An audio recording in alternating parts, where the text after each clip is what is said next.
Daniella, I got something I wanted to present to you. This thought here, okay? Okay. I'm gonna frame it a little bit differently than I framed it before, okay? Okay. Okay. So every quarter during the year, there's usually a major game that comes out most of the time. When all the things are lined up correctly, there's a big game, whether it's April or maybe March or maybe early in the year. And then you have the October, November area, right? There's always a major game, right? Mm-hmm. Let's say you know a game is coming out and you start marketing for the game. You start collaborating with the team to market for this particular game, whatever the game is. And as they're getting closer to the launch of the game, you're excited because you believe all the promotion you did was helping raise awareness for the game. And hopefully you get the game key or whatever they call it these days, review code, promo code, or whatever at the tail end of that, right? Maybe some merch, maybe something cool, right? Thank you for your hard work in helping us market the game, being part of our campaign. But there are times that you do that. You go through the length of collaborating, the marketing, and all that stuff, but you get to the final stretch, the day shows up, and you don't get the game. How do you feel? What are your emotions? How does Daniella deal with that? I am bummed for a little bit, but I don't hold it as something personal. Okay. Because for me, I got to take myself out of the situation that I'm the only one that's doing this. There's at the very least nowadays, 1,000 other people who are. If then that's like the low count of it, that are also, excited for a game, creating their own content about this game leading up to it, who is hyping it up, that they could be doing more or less than me. So it's like it could be any number of reasons why I might not qualify for it. If they only have 500 units that they can send out, and there's 1,000 other people like me who are trying to push there, I feel like they're going to take the 500 best. What they determine to be the best, that's not for me to decide. That's like, it could be the numbers game thing.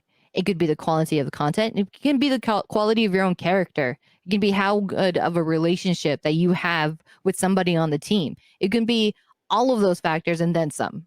For me, it's like, yeah, I'm a bit bummed because I am bummed about this. Like, I wanted to play this game. I want this. I was hoping this. Sure, they got some stuff for me. But if I'm really a fan, I'm really stoked about it, I will go and get it myself. I will go and buy it for myself. And that's kind of what I did for Cyberpunk. So there's a couple things for Cyberpunk that for me, this year in creating content has been really super weird in general for me, because it's been really lacking, and that's a personal choice. So even though I'm such a huge fan and I've been waiting these last 6-7 years, and I was so super pumped about it, I still am super pumped about it. I knew that to a certain degree, I'm not going to go and get the stuff that everybody has been working so hard putting out content for. I'm not on that level. Do I feel like I deserve it because I'm a fan? Yeah, maybe. But just being a fan, I mean, that's everybody.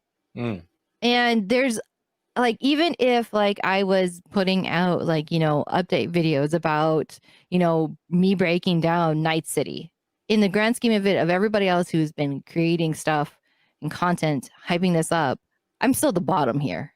I still am, because I saw so many people doing cosplays. I saw people, rearranging and redecorating the room, this theme, showing off the process of upgrading and custom PCs. I've seen, different weapons made that was inspired by Cyberpunk. I saw people doing breakdown videos of Night City. I just saw people just talking about their joy of it. So there's a lot that's going behind it. And I feel like, yeah, those people deserve to have some type of taste of it, some type of reward for like, here's for being such an awesome fan. If that's a free game, a free jacket, or whatever it may be. But I know where my worth is, and I try to maintain a realistic expectation about what I deserve and what I don't deserve. Because everybody's going to feel like, yeah, I deserve this because I did that. Well, how many other people along with you? And how many more people just did a little bit more? How many more people have a better working relationship with somebody, whether it be Evolve or within CD Projekt Red, Like there's a lot you have to take into consideration of it. And it's not to say that you are a bad content creator. It's not to say that your numbers aren't worthy, but there's just so many factors into it. You can't just nail it down to one. But the one thing that you should never, ever, ever do is talk down about the company in any fashion. If they did you wrong, if they did something that you feel was, it just as a company itself was just morally wrong, yeah, call them out on it 100%. But don't do it because, oh, well, they didn't choose me this time. They're not worth my time. No, they just have X amount that they can do and they're limited. They can't just give it out to everybody. So you have to, it's not first come, first serve. It's more of who's doing the work and we can work with each other to get the most out of it. And that can be somebody that has, 500 subscribers on or followers on Twitch. That could be, that person only has like 1,000 followers on Facebook. You don't know what it is. But if their content and their work and their ethic and their personality fits into it, oh yeah, 100%. I can see any company working with somebody like that. And that doesn't have to just do with numbers. Numbers come into it eventually, but it's not all about it. Just really knowing your competition and where you align in the big scheme of it. That's how I feel. Okay. I take it as, when you're applying for a job, you can go to school for the same amount of time as, the next guy that came before you or after you in the interview. You guys can go to the same school. You can have the same amount of schooling. You can have the same amount of experience. But it comes down to who's the better person to work with, who's the better personality, who shows they want it more, and not just being an eager beaver that's going to say whatever you want to they want to hear. Oh, eager beaver. Yeah. Why do I find that so funny? Oh man. And I've been denied for a lot of things, and I get approved for a lot of things. Like, really? Me? Okay. Thank you. And there's some where I'm just like, okay, darn. But at the same time, I mean, it's not even just being about realistic about where you align with everybody else who's in this competition. It's also reevaluating yourself. I feel maybe not necessarily right now the people who's dealing with the keys for Cyberpunk has the time to do this. Okay. But I think for the most part, you can always reply back and respond to them like, thank you for the time. Thank you for, taking the time to look at what I have to decide. I feel that if they have the time, you can always ask. They might not respond or give you the feedback that you want, but you can always ask, like, what is it that you feel that I'm lacking? It's not necessarily their job, but if you can start building up that relationship with those people, eventually I think you can get to that point where they'll let you know. It's like, okay, well, it's really this. And you can take that information and improve upon it. And I think it's also just a good time, even if they don't respond with some type of critiquing. I think it's always good to really look at your work, see what you're doing, see what you can improve upon, and just reevaluate where you're at. It never hurts to even just do it not once a year, maybe once every 6 months to see like, okay, do I like where my videos are at? Like, look at your videos, look at the content that you created. Go to the one that's the oldest of like 6 months ago. Compare it to what you have going on now. Has anything changed? Has anything improved? Has it gotten worse? Are you becoming too complacent? Then it's like kind of doing your homework and seeing what, your colleagues are doing. And when I say colleagues, your fellow content creators, if you're doing the same thing as everybody else, it's really hard to really determine the difference between each one, because you're going to get to the point where you want that person who just does a little extra, just a little. Even if it's like, somebody who uses the same font as you do for your branding. I could tell you probably the one with a little bit of sparkle on it will be noticed more than the person that doesn't. And just like, come on. It's always about personal evaluation. It's hard. It's hard to be rejected. It's hard to be told no, especially when something you're excited for. But it happens. It really does. And crying about it every single time it happens, yeah, they notice, especially when you do it publicly. Oh, they will notice. Everybody notices.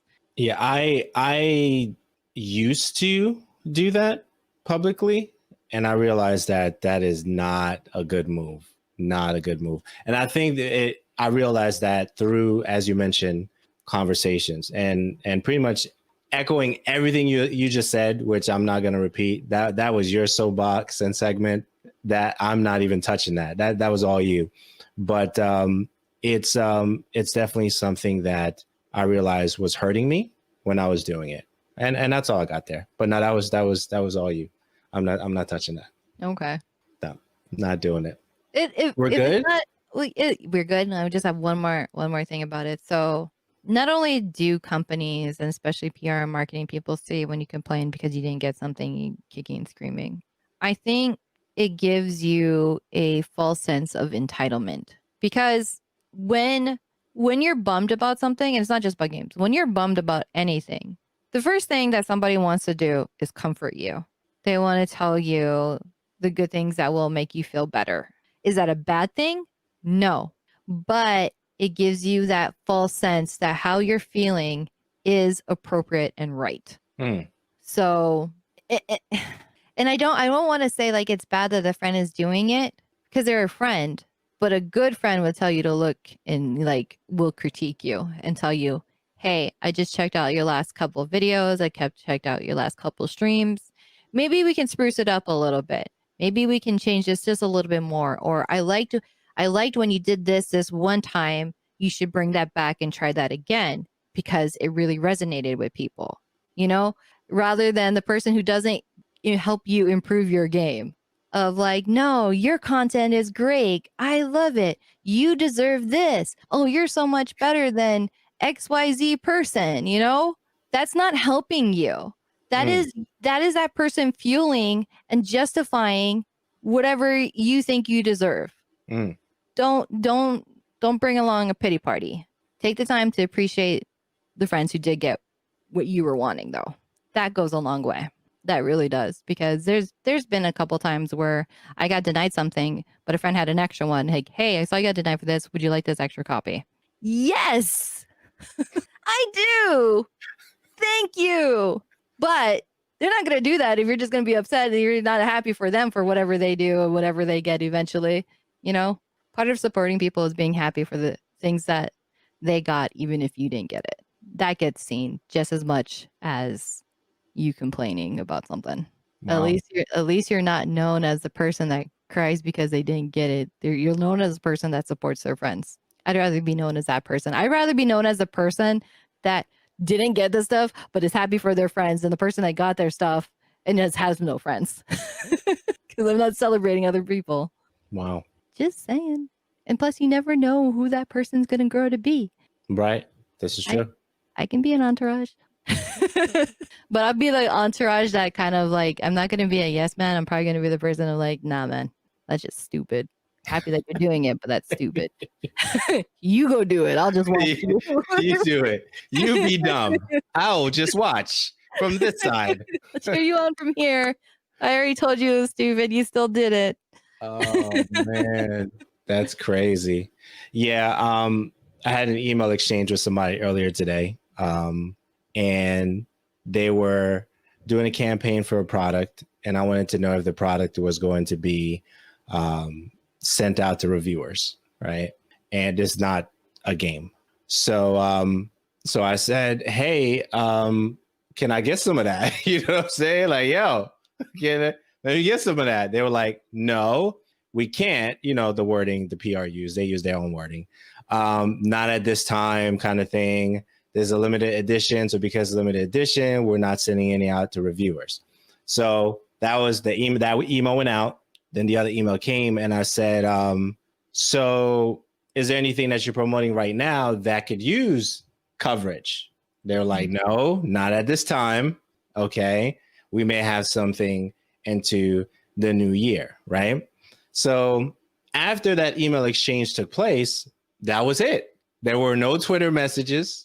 No heated Instagram posts. There were nothing like that because we know, even if it exists or not, we know, me and you, we know that there's a league of PR somewhere. There's a league There's a Justice League of PR people somewhere, right? I just believe that. I don't know if it exists or not, but I just believe that there's a league of them somewhere, and they all know each other, and they ask about, hey, what about this one? Oh yeah, 100%. I believe that. Yep. And what about that one?